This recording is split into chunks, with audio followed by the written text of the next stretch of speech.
What's going on, everybody? Welcome back here to episode 2 of Nick Talks Sports, whatever I happen to call it. That might be it. That's what I'm going with for the moment right now. But yeah, guys, we are back here with episode 2.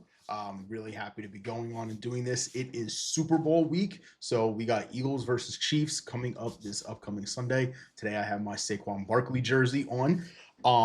But yeah, we're gonna hop into it. We're obviously gonna get to stuff about the NFL, and we're gonna get to the Super Bowl talk. However, there is a couple of things that I do just want to touch on before we hit on into that, all relating to sports news, but just a couple of things I want to get to before we get into the NFL trade talks and everything. Not only that, NFL trade talks, but I also want to get into some Eagles news as well as my Super Bowl predictions for today. So before we get into that, though, I do want to crack open an energy drink. I'm going to be drinking the Lucky Energy with this bodacious berry. I've had these for a little bit. They're pretty good, actually. All right, guys. So, getting into topic number one. I know I said that I don't plan on normally touching on NBA news. However, I do need to touch on two things. We have recently, within the past couple of days, had a couple of bombshell trades happen in the NBA. So first off, I do want to start with the the deal that had happened between the Kings, the Spurs, and the Bulls. Now, I'm a Bulls fan who I root for in basketball. Don't really watch basketball, but I do call myself a Bulls fan. So we are going to start with De'Aaron Fox has been traded to the Spurs. So in this deal, the details of this trade, you got De'Aaron Fox and Jordan McLaughlin going to the Spurs. The Kings are receiving Zach LaVine, City Sissoko, I think that's how you pronounce it, a 2025 Chicago first, a 2027 San Antonio unprotected first, and a 2031 Minnesota unprotected first round pick, along with 3 second round picks, one 2025 Chicago, 2028 Denver, and 2028 own. So they're getting back a pick. And then the Bulls are receiving Zach Collins, Trey Jones, Kevin Horter, and their own 2025 pick back from the Spurs. So this is huge because De'Aaron Fox is now pairing up with Victor Wembanyama, the absolute monster, 7'4" monster from France. So that gives the Spurs an actually really good point guard now to run alongside with Victor. Plus, I mean, De'Aaron Fox is one of the fastest players in the NBA, if I remember correctly. Yes, I think he is one of the fastest players in the NBA. I mean, Zach LaVine is a legitimate bucket, but I don't understand where this Kings team is going. Obviously, I don't follow the NBA too much, and as far as I know, the Kings don't have a lot of pieces. Please let me know down in the comments if they do. I could be completely wrong, but Zach LaVine is an absolute bucket. I know the Bulls have been trying to kind of dump some things, potentially start a rebuild at some point. So Zach LaVine getting moved does make a whole lot of sense. So just kind of getting into this, De'Aaron Fox is in the 4th year of his 5-year contract. It was a $163 million maximum rookie scale contract that he signed in 2020. With 1 year remaining, the deal is worth $37.1 million. I mean, De'Aaron Fox he's been really good this year. 25.2 points a game, 5 boards, 6 assists, 1.5 steals, half a block, 3 turnovers a game, about 47, 32, 83 on his field goal, 3-point, and free throw percentages. So not terrible. And I mean, I think everybody knows Zach LaVine is a bucket. So the Kings are getting a bucket getter in Zach LaVine. But the second one that I do want to hit on, this is the big one. I'm sure everybody has seen this, that has happened. If this is the first time you're hearing about this, my God, I am sorry. But legitimately, I think it was like 12 o'clock on February 2nd, the Dallas Mavericks traded Luka Doncic, a top 5 player in the NBA and probably closer to 1 than he is 5, let's be completely honest, to the Lakers to pair now Luka Doncic with LeBron James. What the hell is Denver or the Mavericks doing? They traded Luka. Essentially, the 2 big names in this trade were Luka Doncic for Anthony Davis. Brother, why? Like, what? Why? Like, I understand. Okay, now with Luka not there, you got Kyrie at your 1, Clay at your 2. I have no clue who you play at your 3. Are you playing AD at 4 and Derek Lively at 5? What are we doing? Like, you have a team that just went to the finals last year. Like, legitimately just went to the finals last year. And you just traded away a top 5 player in the NBA for, I mean, AD is no slouch in himself. I mean, AD when he's healthy is good, like really good. But why? Like I heard it was a whole thing that they were concerned about his weight, about Doncic being like ringing in at 277 or something. But like, bro, any picture you see of Luka, he does not look like he's 277 pounds. Like, brother, what? what are we doing here, Dallas? Like, what the hell is this? But on top of that, not only that, it was a 3-team trade. So you have the Lakers, the Mavericks, and the Jazz got onto this. So the Lakers are receiving Luka, Maxi Kleber, Markieff Morris from the Mavericks. And Dallas is acquiring AD, Max Christie, and the Lakers 2029 first round pick. The Jazz then are receiving Jalen Hood-Schifino and the Clippers 2025 second round pick and the Mavericks 2025 second round pick. I understand the whole thing of defense wins championships, and Luka is a bit of a liability defensively, but come on, bro. Like, how are you trading away a player who at any damn given night can get hot and go for 70 points if he wants to? He's dropped 30, 40, 50, 60 point triple doubles for your team. Like, Dallas, what the hell are you doing? Like, what the hell is this? That is a horrendous trade. And honestly, if the Lakers get hot and go on to win the championship and LeBron gets his 5th ring because the Mavericks basically said, here, take Luka Doncic, a top 5 player in the NBA, for we want a bag of chips in return. And again, not hating on Anthony Davis, but come on, man. If you're trading a player of the caliber of Luka Doncic to the Lakers for a player that is consistently injured like Anthony Davis, and I get it. Again, I do not follow the NBA. He could have played a lot, but all I know is AD does not play a lot. And that's that's kind of the perception. I know he's been injured a lot throughout his career.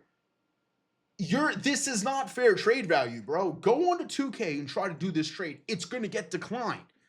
Like, why? I just don't understand this. Like, how do you trade someone like Luka Doncic for Anthony Davis? Like, come on. And I understand, like I said, Anthony Davis is a good and a great player. He really is. But for Luka, that's all you wanted in return when it comes to a star player was Anthony Davis. And this wasn't even like I feel like this is something that it's not like the Mavericks have come out and said, we're shipping Luka Doncic. Who wants him? Offer us a trade. I feel like this was done in such like these talks were done and nobody knew it was happening. Like, apparently, and then the other thing that I heard was Jason Kidd, the Mavericks coach, knew nothing about this deal, that this deal was going down. And then apparently the GM went to Mark Cuban, I want to say, maybe he still owns the Mavericks. And he got laughed at when he said he wanted to make the trade. But yet you still go rogue and make this trade. What are you doing? If Dallas completely flounders the rest of the season, they need to absolutely bar this man from their facility. However, if for some reason Dallas goes on to have a great rest of the season and somehow make another finals run, okay, the guy looks like a genius. But when you see legitimate first reactions of this trade, it's like, what the hell are you doing? You're trading a top 5 player in the league for Anthony Davis, essentially. You're not getting any picks in return. Oh no, you're getting a 2029 first round pick, which the Lakers could be rebuilt by then. LeBron could leave and they could completely rebuild by then. And they could be a good team. So you're getting a back of the first round pick, if not maybe like basically the value of a second round pick. You gotta hope to God the Lakers are shit in 4 years. Because if they're not, you're fucked. You made a bad trade. You made a terrible trade. That's all I'm gonna say on that. So yeah, I mean that's the NBA news. We got a little bit of MLB free agency talk to go on to. Jack Flaherty has signed back with the Tigers.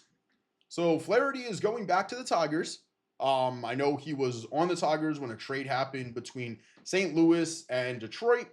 Jack Flaherty is going back to the Tigers. He signed, I don't remember what the exact contract was. Let me look that up real quick. I probably should have had this ready to go.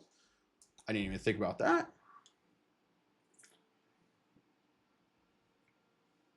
It was an extremely modest deal. So as per Bleacher Report, Jack Flaherty and the Tigers are in agreement on a 2-year, $35 million contract that includes an opt-out after the first year. Flaherty's deal will pay him $25 million this year, after which he can opt out. The guaranteed salary in 2026 is $10 million. Wow. And can get as high as $20 million if he starts 15 games this season. Flaherty found a lot of success with the Tigers last year, and now he's back. So, yeah. Jack Flaherty is back with the Tigers. His projected deal was 5 years, $115 million per MLB TR, and per Fangraphs, it was at 4 years, $88 to $98 million. So they got him on an extremely fair deal. I'm a Yankees fan when it comes to baseball, so I wouldn't have been mad if we went out and got Flaherty, but that is a tremendous deal that the Tigers just signed. Flaherty is definitely a top end of the rotation. Obviously, he will be the number 2 pitcher behind Tariq Skubal, the reigning AL Cy Young winner. I mean, dude, a hell of a deal by Detroit. I mean, that's not even a question. That was a tremendous deal by Detroit. They did a phenomenal job to get that done. Kudos to you, Detroit. You guys actually spent money this offseason. Awesome. That's all the news from MLB free agency.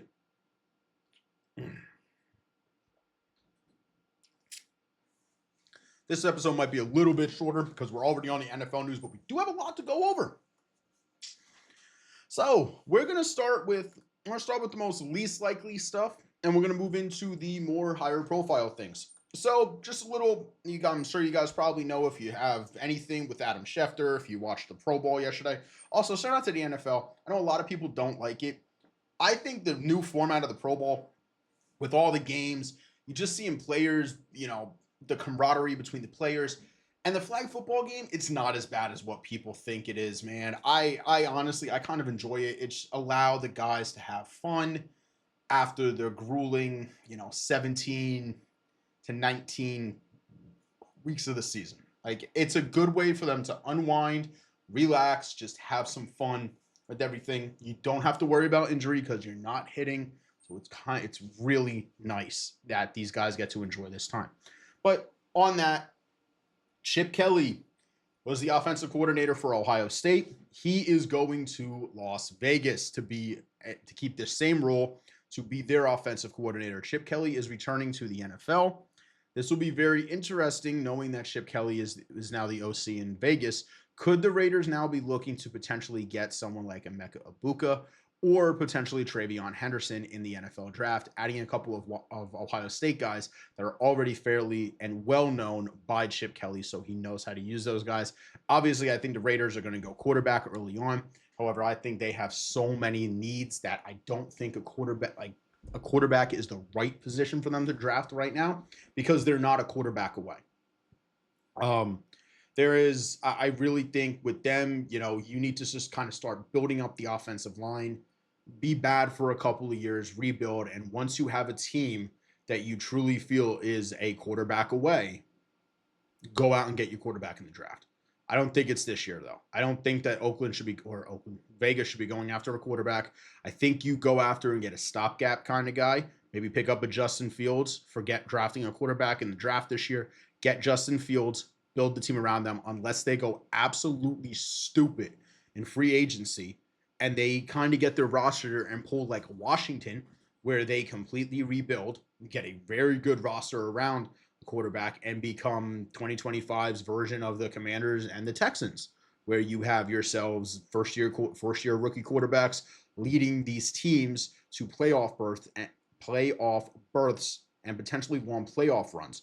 We saw it with CJ Stroud. Unfortunately, they beat the Browns and then, ended up going on and losing to the Ravens. It was just a tough draw. And then you saw the Commanders this year. Jaden Daniels having probably best rookie season of a quarterback that we have ever witnessed in the NFL, and leading the Commanders to an NFC Championship berth where they ended up going to get smacked around by the Eagles. But what the Raiders, they're not a quarterback away. You should not be focusing on drafting a quarterback this year. I understand that it is a fairly high talent and high upside quarterback draft, but you should not be going after a quarterback this year. Maybe you go after a Travis Hunter, or you go after someone who's a little bit higher in the draft.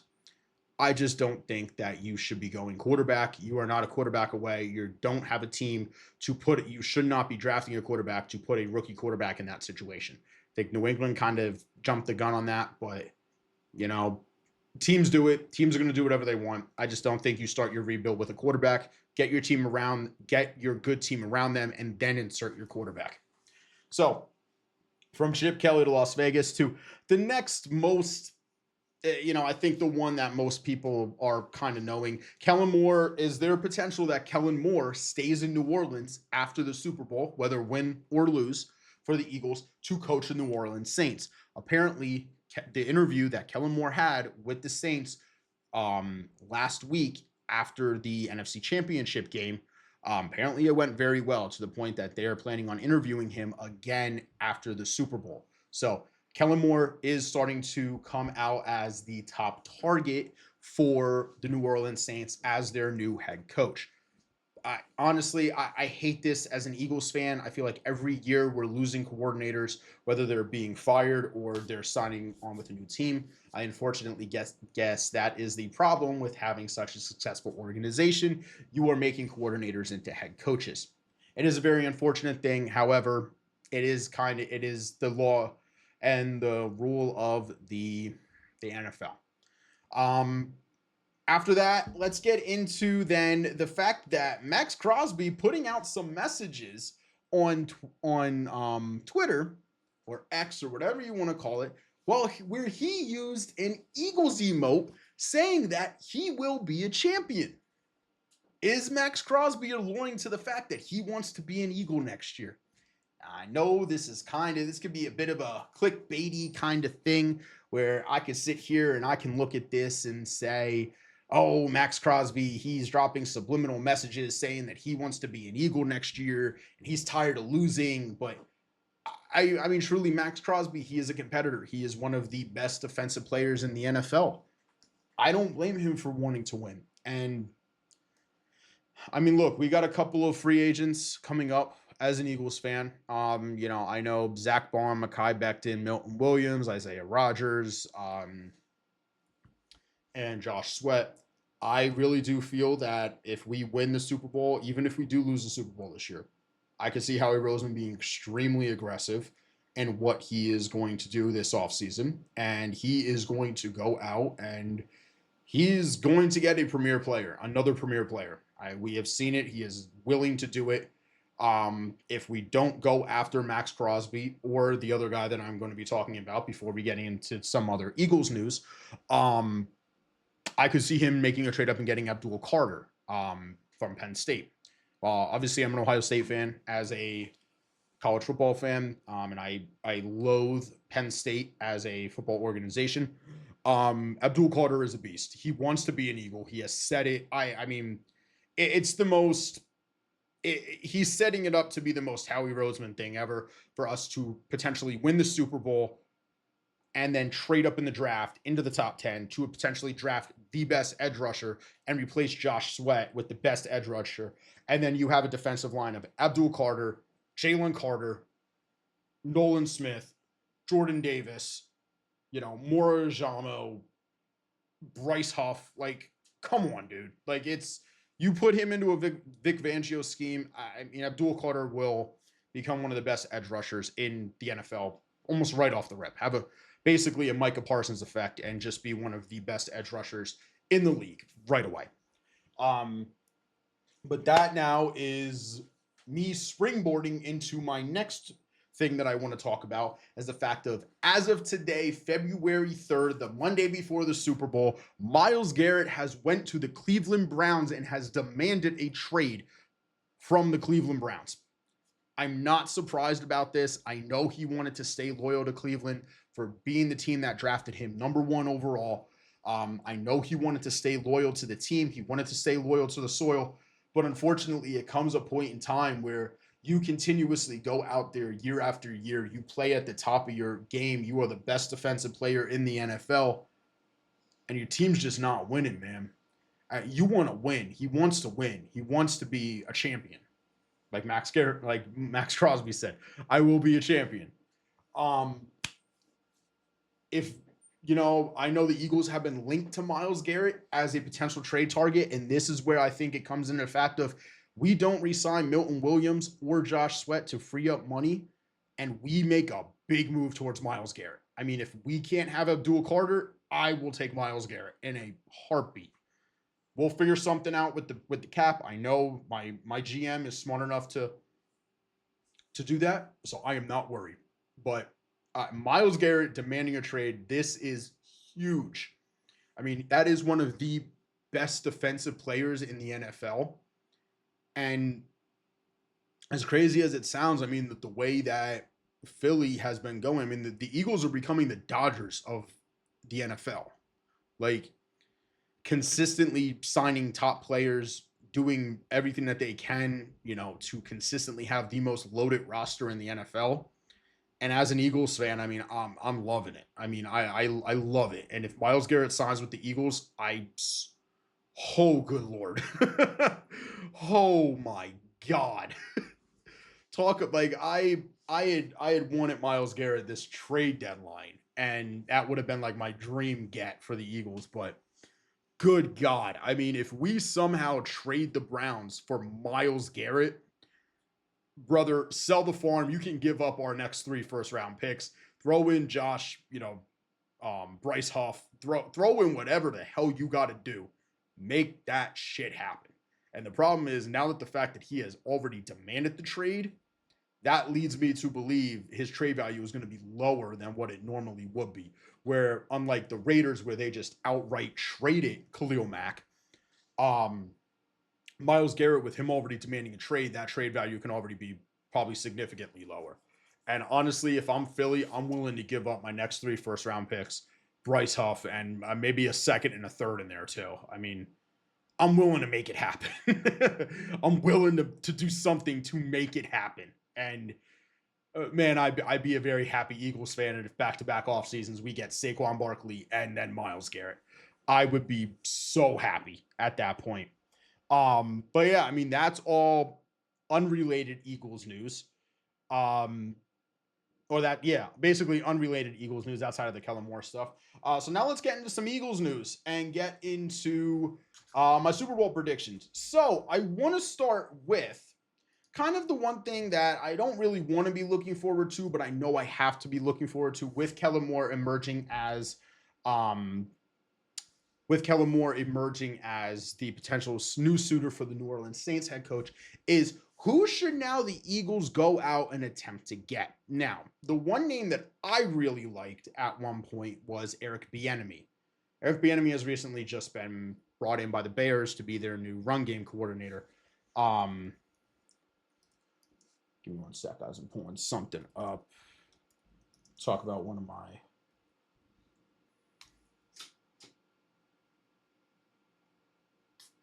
Here we go.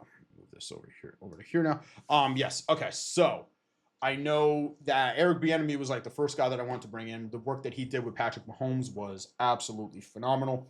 I would have loved to see that in Philadelphia, but he is now with the Bears as their run game coordinator. So there is a couple names out there that I don't think would necessarily be a bad pickup whatsoever. My first name is, and I think the one that most Eagles fans were clamoring for last offseason before we signed Kellen Moore, is Bobby Slowick. Bobby Slowick, the former offensive coordinator for the Houston Texans. I just feel like there was definitely a lot of disagreements about how things wanted to be run over there, and that kind of led to up and down play last season. So I would not mind Bobby Slowick coming in. He's coming off of a really bad year. Bring him in, watch us make him a head coach candidate. And next one would be going to college, like going to college, figure out what is 100% being done there. Um, I jokingly say, and I know he won't take the position, but why not bring Ryan Day from Ohio State, the head coach at Ohio State? Bring Ryan Day in to be the offensive coordinator. Ryan Day was the quarterbacks coach under Chip Kelly when Chip Kelly was at Philly. So bringing Ryan Day to the NFL to make him a offensive coordinator, I would not be upset about that. The other one would be obviously Doug Peterson. Would not be against bringing Dougie P back to Philadelphia. Obviously, Eagles legend, winning us a Super Bowl, doing all of that good stuff. So bringing Doug Peterson back as a play caller, I would not be upset about. I feel like that might be a better role for him than being a head coach. The other one would be our former offensive coordinator who was with us in during the Super Bowl year, Frank Reich. I would not be against Frank Reich coming in and potentially being our offensive coordinator. We kind of need someone who I feel can give pushback to Sirianni. I obviously love Nick Sirianni as a head coach. I think he does a tremendous job. The players love him. The players play for him. They put their body on the line for him. He is a tremendous head coach, and I don't care what anyone says of what does Sirianni do. A lot of coaches don't do a lot. They're player managers, and that's all that I'm fine with him doing. As long as we're winning, that is perfectly fine. So maybe bring in Frank Reich, someone who is very out in the open about doing things. Obviously there's a lot of other names that we could throw around. I know Josh McDaniels just re-signed in New England, so McDaniels is off the board. I'm sure if I really sat here and thought, but definitely my big things would be Bobby Slowick, Doug Peterson / Frank Reich, and then as a complete outlier thing, maybe bringing in Ryan Day, but I doubt that last one happens. That is a huge doubt. And the other kind of pipe dream one would potentially be, why not go to Kellen Moore if New Orleans offers him the head coaching job and we say to him, look, we'll match what New Orleans is paying you. What was New Orleans willing to pay you? We'll match it, and we keep Kellen Moore in Philadelphia. I mean, dude, he's done a phenomenal job. Saquon almost had the rushing record this year.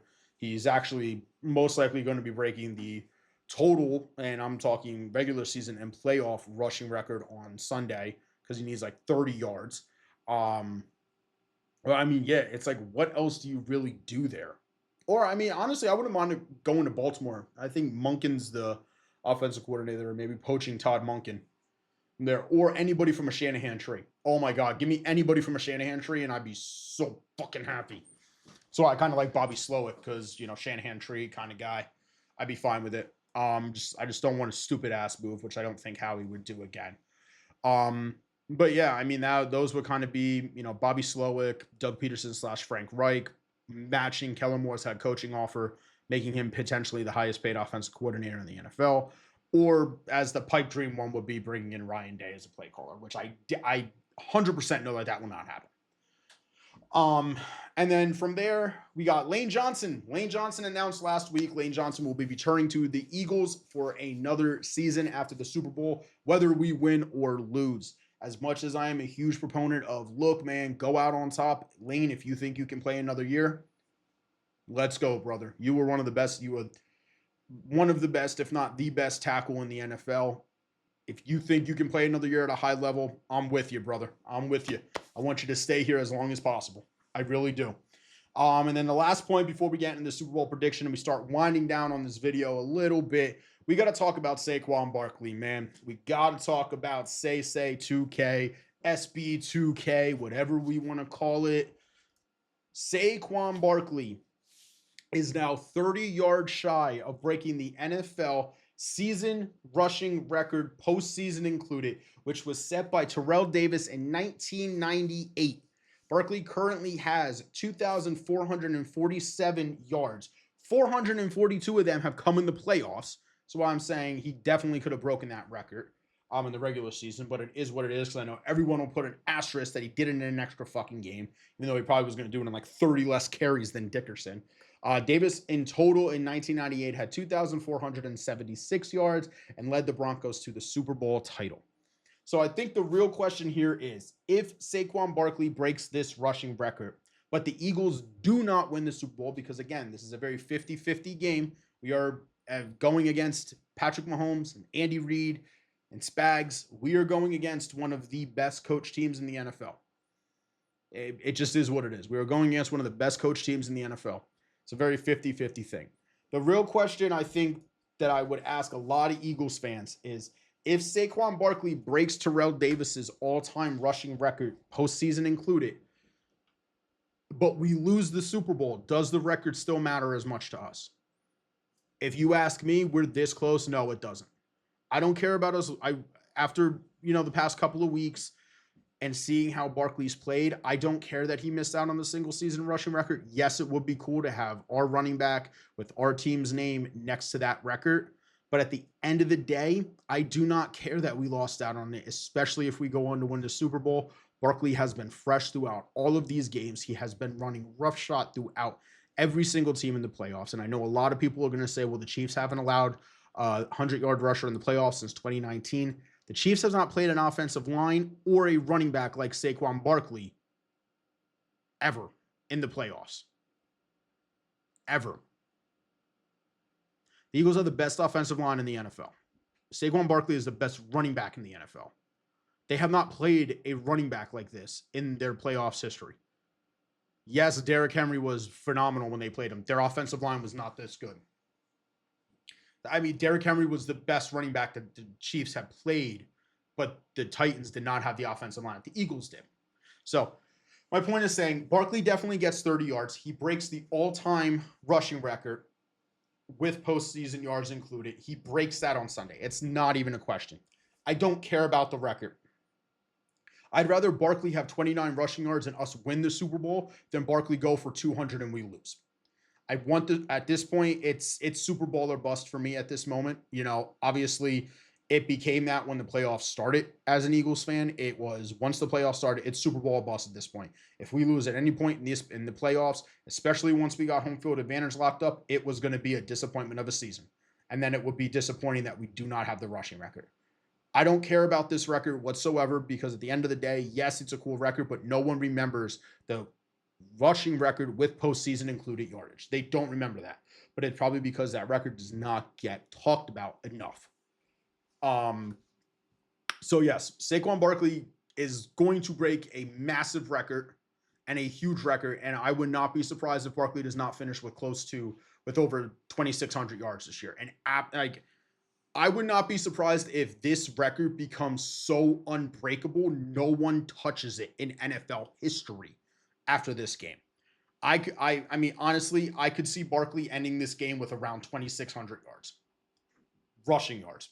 It's just, I could see him popping for 150 in this game. Minimum, I could see him going for 150.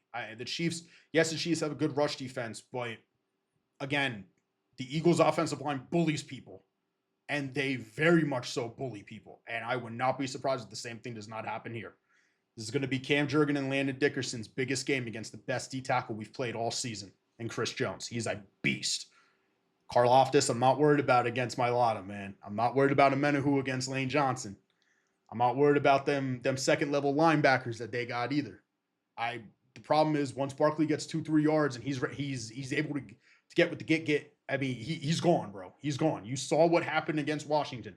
First play, pitch to the outside, bam, 60 yards, gone. I'm not worried, bro. The record will be broken. He is going to put up his yards. I want the Super Bowl. Now jumping into this is going to be my Super Bowl predictions. Before I put out the score, I do want to kind of go back and talk about how 2022's team was a lot different than what this 2024 team is. Yes, the meat and potatoes from that team is still here. Yeah, I mean, yes, we don't have TJ Edwards and we don't have Kazir White, but guess who we do have? Zach Bond and Oren Burks. Obviously not as good as Nakobe Dean, but we have Zach Bond and Oren Burks, who both are playing at, I mean, Bond clears TJ Edwards from that year. And honestly, even though Kazir White is a Lehigh Valley guy, went to a rival high school of mine, played the same years that I did. I mean, Kazir, he's not what Oren Burks is sitting at right now. I think Oren Burks is playing out of his goddamn mind. And if Nakobe Dean was in here, Jesus Christ. I mean, that's the best linebacking duo in the NFL. I mean, yes, you can argue Bobby Wagner and Frankie Louvu. They've been superb this year. But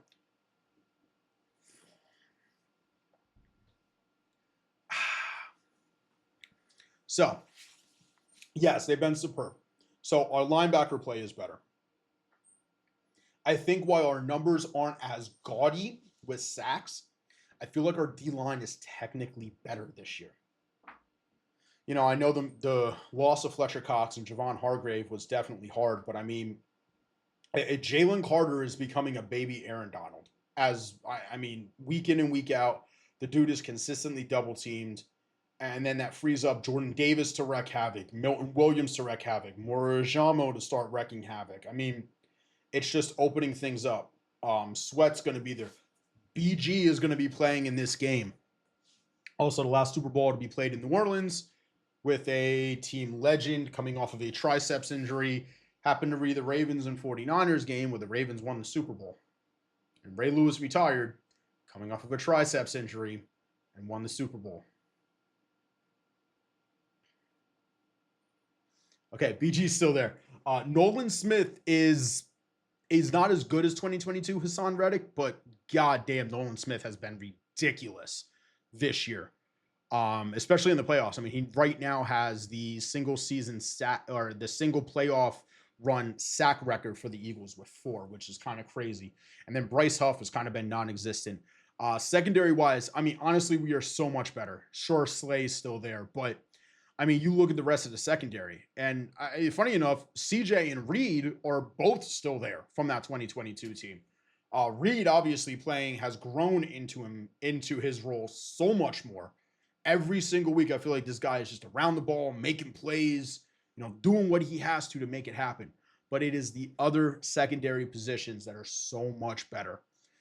Quinyon Mitchell over James Bradbury, Cooper DeJean over Avonte Maddox. I mean, come on, bro. It's night and day difference. Q and Coop are both NFL Defensive Rookie of the Year candidates. And honestly, we can eat your heart out on this. Quinyon Mitchell should be winning Defensive Rookie of the Year. I know Jared Verse got the counting stats. What Quinyon Mitchell did, locking down the number ones he did. Evans, Chase, we did not play. Drake London, Terry McLaurin twice, one of which being in the playoffs. Quentin, not Quentin Nelson. What the fuck I'm thinking? Both Cooper Kupp and Puka Nacua. Surprisingly, the only wide receiver that got to Q was Adam Thielen. He was the only wide receiver to make Q look bad. But I think that's just because Thielen's such a veteran and he's so sneaky on the way he runs his routes, dude. Thielen is so good. But I mean, think about every other number one that we've faced. CD, sure, without Dak, but still locked him up. Fucking Brandon Cooks still locked him up. Obviously, I know no Dak. Malik Neighbors, dude, he put Malik Neighbors in hell the 2 times we faced them. Sure, no quarterback play, but still not really allowing catches is to the number one receiver on the team is absolutely ridiculous. Even when we played the Buccaneers and we got curb stomped by the Bucs early in the season, he still put Mike Evans in clamps, bro.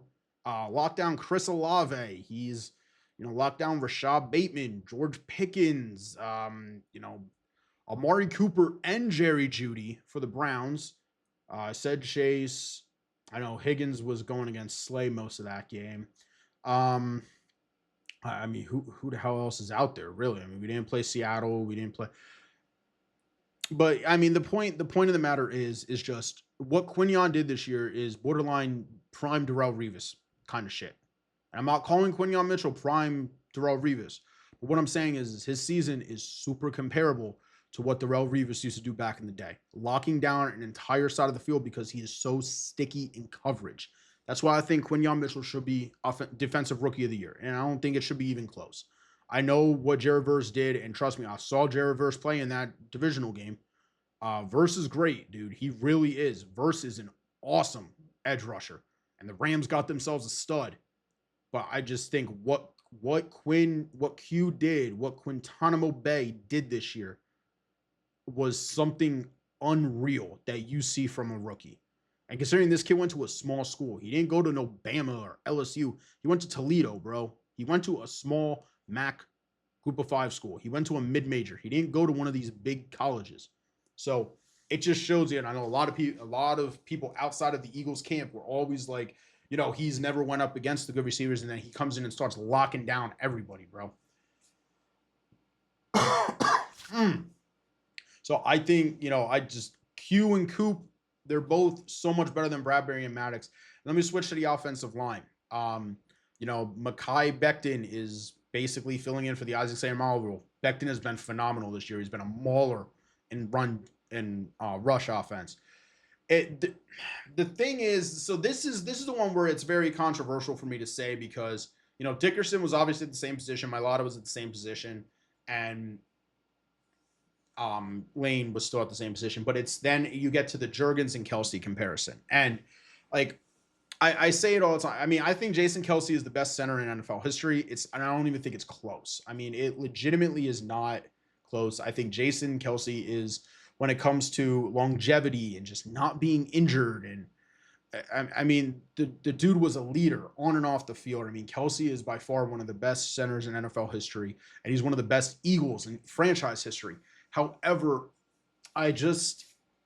for me to sit here and say that Cam Juergens is playing better than Jason Kelce did in 2022 is egregious for me to say this because I am a huge Jason Kelce fan. However, Cam Juergens is a 2017 Jason Kelce. This is Cam Juergens right now is playing like prime Jason Kelce. And Juergens is now only in his first year as a starting center. Juergens, younger at this point. He's just as, if not more athletic. I mean, dude, I watch Eagles games, and I was a former lineman, so like I love watching offensive line play.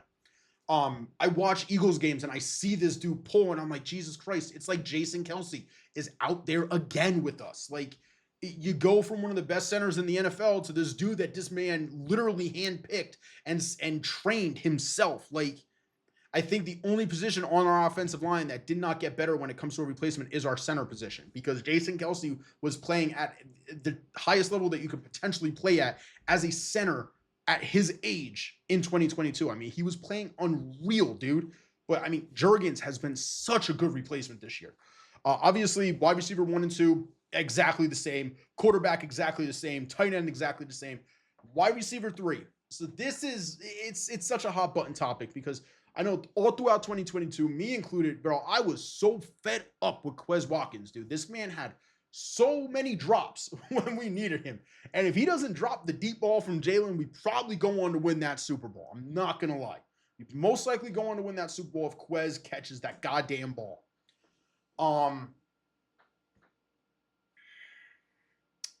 However, I think Jahan Dotson's better. Quez is a better deep threat. Jahan Dotson has had these crazy catches throughout the year.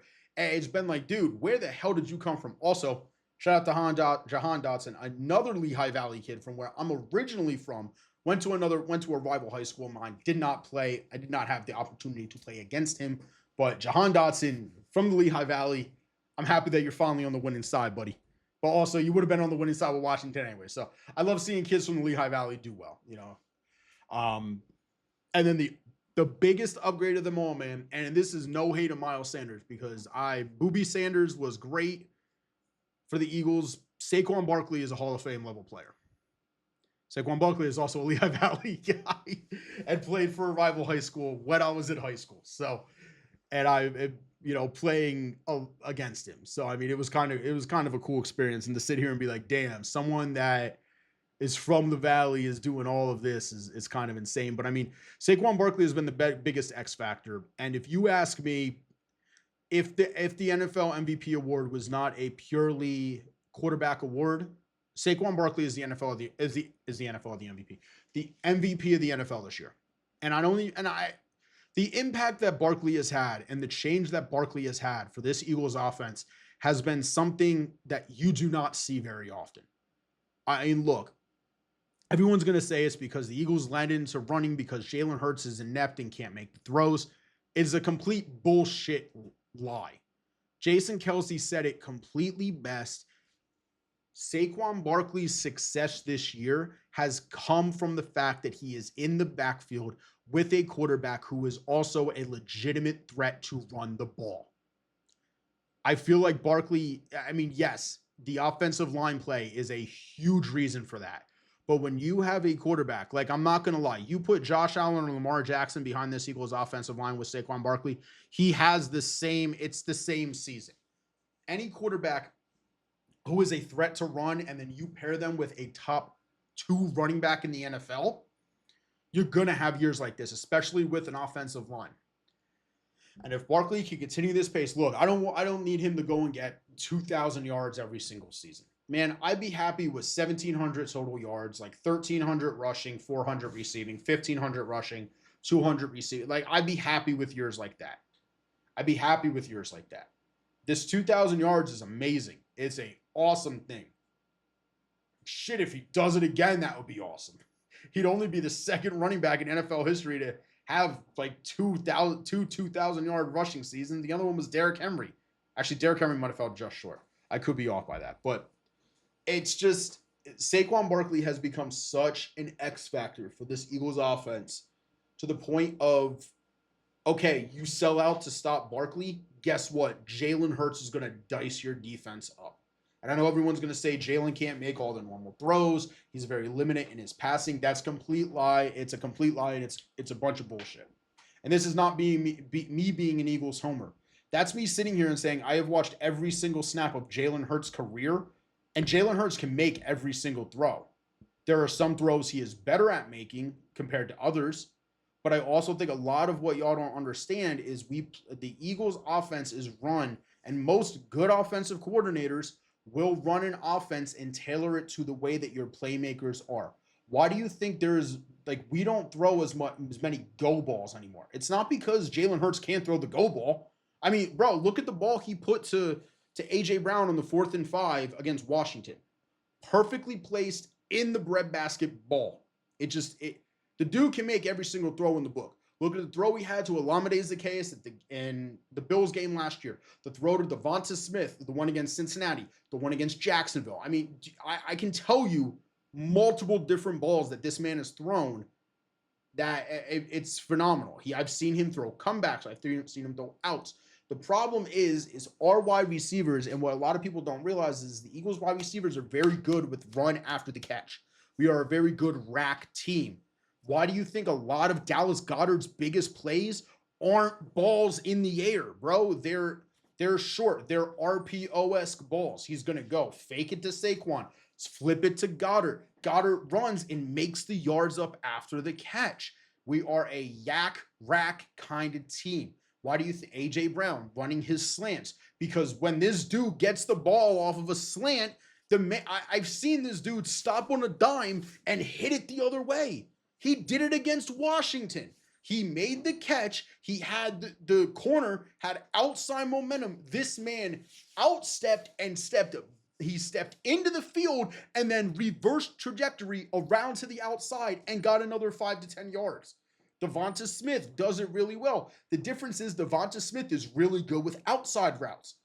So that's why you don't we throw the go ball to AJ when we need to throw the go ball to AJ. But that's why Devonta Smith is the guy that it's like, okay, if you're going to see the down the sideline kind of shit, it's to Devonta Smith because Devonta Smith got some of the nicest footwork in the NFL.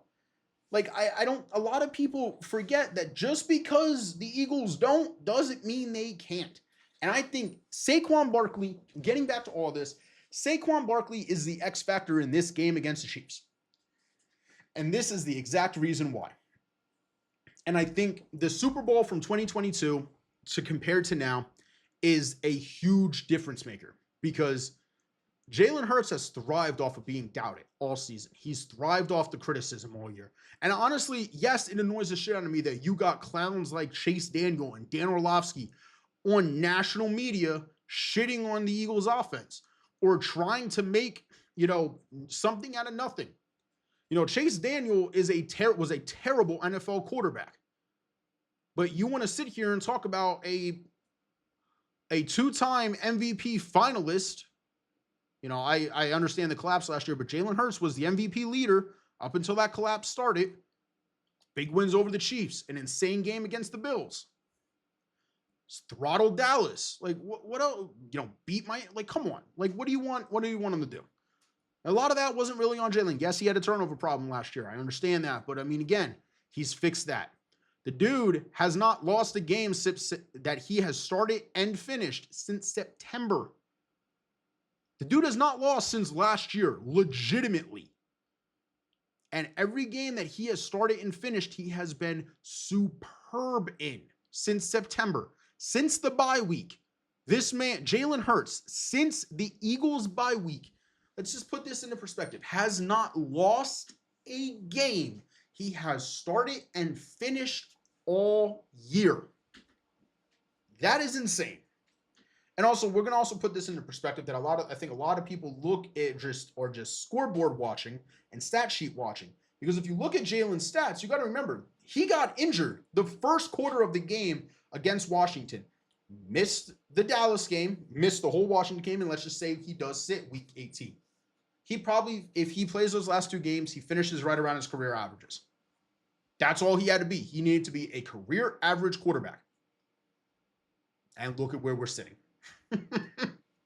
I mean, again, it's so stupid to say that Jalen Hurts has regressed this year when it is absolutely false. He has not regressed this year whatsoever. He has not regressed. He's just playing a different kind of ball. The man does not care about personal stats. He's not caring about personal accolades. He wants that damn trophy at the end of the season.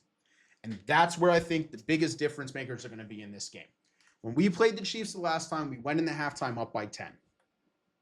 The Chiefs obviously came out, made crazy adjustments, and they won the game. That ain't going to happen this year. Yes, Chiefs are going to go in and make adjustments, but guess what? So are we. And unfortunately, from the things that I have heard, that did not happen in the last Super Bowl. The adjustments weren't made. I can tell you right now, if we go up by 10 at the half in this game, the Eagles are winning the Super Bowl this year. Because we're not just going to let Kansas City go down the field and score like they did the last time. This defense is better. This defense is better coached. I'm not even going to go into the whole thing about the field being different, but we're playing on artificial turf this time. So that's a little bit of the difference. It's no natural grass. It's artificial turf this time in the Superdome. So yeah, I mean, I just think that we've already been here. AJ has been locked in all year. Devonta's been locked in all year. Jalen's been locked in all year. Barkley came here because he wanted to win, and now he's winning. This man is having so much fun playing football. Oh yeah, and guess what?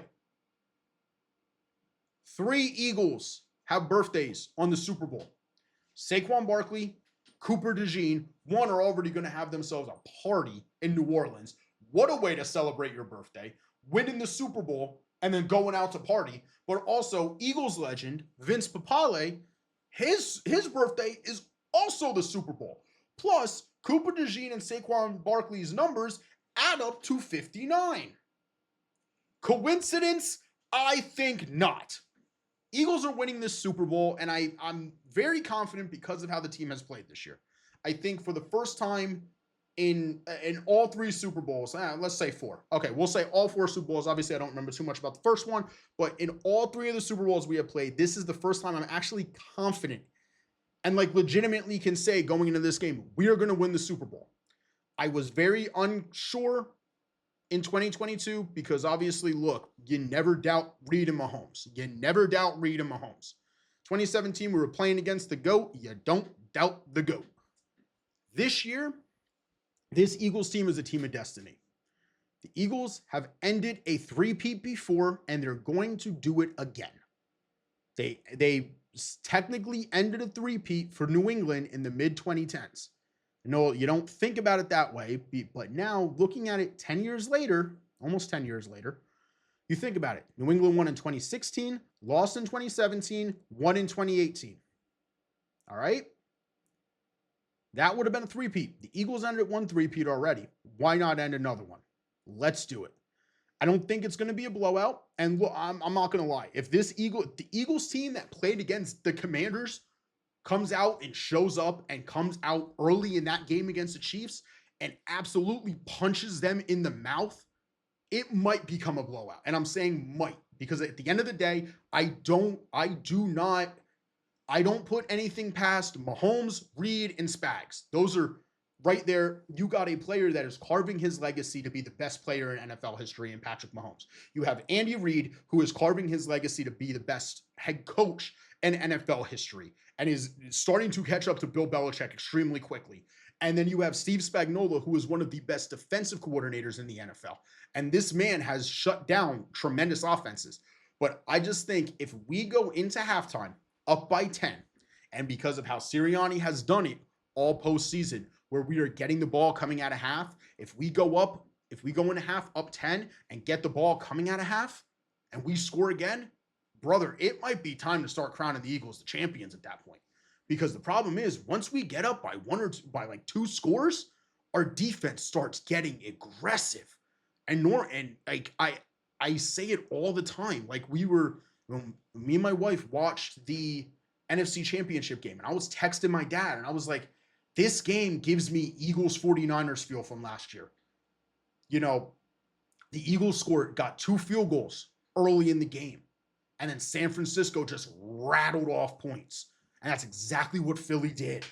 But the problem is, the more possessions Philly's defense is getting up, they're not playing careless, but they're getting more aggressive. They go for the ball more because it's almost like Fangio is coaching these guys to be like, okay, you have them pinned down, finish them off. And the problem is that it's not the fact that these teams are turning the ball over themselves. The Eagles are forcing turnovers. They're not picking off the ball like crazy. They're not ball hawking it out of the air. No, they're punching the ball free. They're forcing fumbles. Zach Bond has been a fumble forcing machine. Jalen Carter, Nolan Smith, Oren Burks, Reed Blankenship, Cooper. Like, these guys have swarmed to the ball in a way that I've never seen an Eagles defense play before in my life. And I've been an Eagles fan for 20 years, and I've never seen a defense that the Eagles have had play like this. I've seen defenses play like this. And the defense that this team reminds me of is one of the best defenses of all time. And that is the Legion of Boom, Seattle Seahawks, early 2010s defense. That, Richard Sherman, Cam Chancellor, Earl Thomas, Bobby Wagner, those guys, that's what this team is reminding me of. Those dominant, we are going to beat the shit out of you when we're on defense, and we're going to break you until you can't play anymore. And that's what this defense reminds me of. And that's why I'm so confident as an Eagles fan. Our offense is doing what they have to do. Jalen isn't playing hero ball and trying to get stats. He's doing what he needs to win. Our wide receivers aren't begging for the ball. That whole thing where AJ said the problem with the offense was the passing, that wasn't directed at Jalen Hurts. No, it was directed at the fact of the schemes weren't right. Like the way that we were throwing the ball was not right. We don't have to be taking deep shots all the time. I will still say this, the best passing games that you ever watch are rhythm passing games. Look at Tom Brady throughout his career. Tom Brady is the biggest, the biggest way to say, he is the best example of this. New England's pass offenses were always very rhythm passing offenses. Peyton Manning's passing offenses were very rhythm passing offenses. The best passing offenses are the rhythm passing offenses. They're not the big shot passing offenses. Yes, they're gaudy and they will put up stats, i.e. the Bills and the Chiefs under Eric Bieniemy. Yes, they're gaudy, they're flashy, they're going to put up the stats. Their scoreboard is going to be lit up. But the rhythm passing game, the one that keeps the ball moving down the field, your drag routes, your natural screens that you put up, your short routes, your ins, your outs, your curl, all of those, that stuff that is rhythm passing is what is making all of is what some of the best passing offenses are. And I think if the Eagles can come out and we can run a rhythm passing against this Chiefs defense, which I'm not worried about because I know that we can, we're going to win this game. And I don't think it's going to be a blowout. I could see it being a 2-score game, yes, by the end of it, because I think our defense is just going to lock in come the second half and be like, all right, this isn't going to be a dogfight like the last time. It's not going to be no 38-35 game. No. I think the final score to this game is going to be the Eagles coming out on top 31-17. And I say this because the Chiefs have not been explosive this year. They have not been very explosive this year. Patty is having one of the worst seasons of his career. He does not have the weapons he has had before. If Rashee Rice was playing, I would be a little bit more be like, all right, you know what? Maybe we're gonna have a fun game. But again, I mean, bro, Quinion Mitchell has locked down better receivers than the Chiefs receiving room. Like, and D Hop's not in his prime anymore. I can't see him turning back the clock against Slay. Like, come on, bro. You give me Worthy versus Q. Give me speed on speed. I got Q all day, baby. You give me Coop on Hollywood Brown. I got Coop all day, baby. You give me D Hop on Slay. I got Slay all day. And then you got our safety play. I mean, you throw in Reed, you throw in CJ. I mean, dude, there is outside of quarterback and tight end, there is not a single position that this Chiefs team is better at than the Eagles. Running back, we're better at. Wide receiver, we're better at. Corners, we're better at.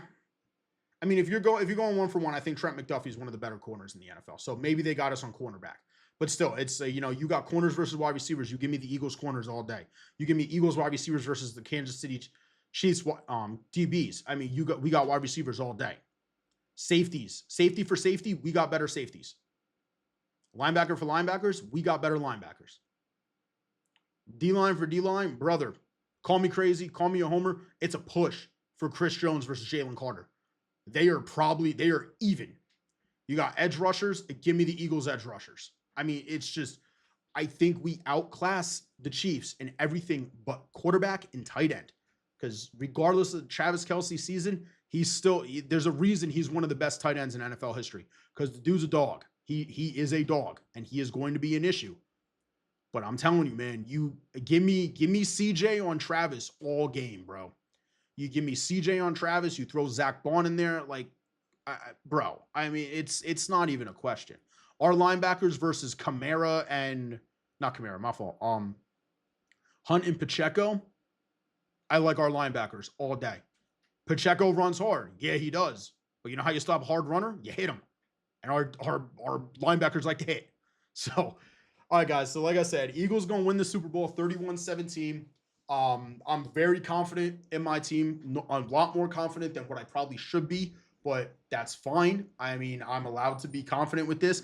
I also would not be surprised if the Chiefs would win. I mean, again, we are talking about one of the best players in the NFL, the best coach in the NFL, and the best defensive coordinator in the NFL. I mean, this game could really go either way, but I am very confident in my team with bringing home the Lombardi, and I'm going to be down on Broad Street in the Art Museum, whatever day the parade happens to be, whether it is Thursday or Wednesday, I will be there. So I'm just telling you guys. Next Monday's video could be very fun, or it could be a little somber, and I could be eating my words. And if I do, you know what? I'll admit it, because I can admit that. Yes, I'm an Eagles fan. That doesn't mean I'm not humble about it, bro. I've been here through the bad times. I've been here through the good times. Let me celebrate my good times, man. Let me celebrate the best Eagles team I've ever witnessed. And that's what this team is. We're the best Eagles team we have ever witnessed. We're the best defense the Eagles have ever had. We're the best offense the Eagles have ever had. I mean, it's just... that's why I'm so confident, man. And I just know that this is the weakest Chiefs team that they've had in their three-peat. So that's why I'm very confident. The Chiefs are at the weakest state that they have ever been, but the Eagles are at the strongest. And that's why also the Eagles don't lose get-back games. Let's just remember this. Lost to the Patriots in 2004, beat them in 2017. Lost to the Chiefs in 2022. Playing them again this year. I really believe we're going to get the get back. We lost to Washington this year. We beat them in the NFC Championship game. BG is having kind of a, Brandon Graham, or BG is having a Brandon Graham-esque moment. BG is having like a Ray Lewis-esque moment. Tears your triceps during the year, powers through it to play in the Super Bowl. You ride off it in the sunset. I want that for BG, bro. If this is really Slay's last game as an Eagle, whether it's via retirement or free agency, let this man go out on top. Let Slay go out on top. I would love to see Slay pick off Mahomes and return it for a touchdown. brother, the Eagles fans at in New Orleans will go ballistic. I don't think people realize how much we love our players, and especially the best players on our team. We love our guys that have done nothing but give their heart and soul and can admit when they're wrong. And that's what Slay has done, man. He has mentored Q. I mean, I'm feeling a Darius Slay interception, and I'm feeling a Cooper DeJean interception. Coop's getting his first one of his career. Darius Slay is going to get his last one as an Eagle. Brandon Graham, I have a feeling he's going to have a strip sack, bro. This is giving me like 2017 Super Bowl vibes where, Brandon Graham's going to have a strip sack, and it's like Nolan Smith's going to recover it or something. Like a rookie's going to recover it. Like it's just going to be, it's giving me those vibes, man. And I cannot wait until we're hoisting the Lombardi Trophy and if people can, pardon my language here, they can fuck off with the Jalen Hurts and Nick Sirianni hate because we've won a Super Bowl. Right now, as an Eagles fan, we are in the most successful period of Eagles football. Nick Sirianni and Jalen Hurts are the first head coach quarterback combo to ever go to multiple Super Bowls. Jalen Hurts is the first quarterback in 30 years to go back to a Super Bowl after losing his first. Something is telling me, man, it's this. We feel like a team of destiny this year. There's so much for us. Saquon Barkley comes to a team after being bitch slapped by the Eagles for years and years and years, and he comes to the Eagles now, and he's about to get a Super Bowl ring. And it's just going to be nice because it's going to be the fact of, Barkley cementing his legacy. Jalen Hurts has probably officially cemented his legacy as a top 5, and I'm going to say top 3 quarterback in Eagles history. Because if Jalen Hurts wins this Super Bowl, I mean, he's up there with Nick Foles and Donovan McNabb. It's Nick Sirianni is going to cement himself as the best coach in Eagles history. A.J. Brown with the Super Bowl ring cements himself as one of the best receivers. A.J. and Smitty become 2 of the best receivers in Eagles history. Barkley instantly becomes one of the best running backs in Eagles history. Lane and BG become 2 of the greatest Eagles in Eagles history with 2 Super Bowl rings. There's so many storylines that are going to get edged out once the Eagles win this game. And I really, again, I'm hoping next Monday is a very celebratory episode and not me being a little bit somber, having to go back and retract what I said. But if we do lose, which I don't think we will, I will sit here and I will 100% say the Chiefs outplayed us. We got outcoached and they were the better team. It just is what it is. My only thoughts is whether win or lose, I don't want egregious penalties. I don't want bullshit penalties. I don't want phantom penalties. This needs to be a clean called game. But guys, I have rambled on this section. I'm going to let y'all go. It has been over an hour, so I'm going to let y'all go. I really hope you do enjoy this episode. If you haven't had a chance yet, go check out episode 1. I'm going to link it on the end screen with this, and I do hope you guys have a great rest of your night. I hope you guys do enjoy the Super Bowl. If you are watching, I know a lot of people are boycotting it, but if you are watching, please let me know down in the comments who you're going to be rooting for. Whether it's the Chiefs or the Eagles, it's cool, man. It's cool. I'm cool with it. I'm cool with every fan base. No one's giving me a reason to hate them. But honestly, whoever you're rooting for, I hope you enjoy the Super Bowl. I hope it's a great game. At the end of the day, go Birds. I'll see you guys next.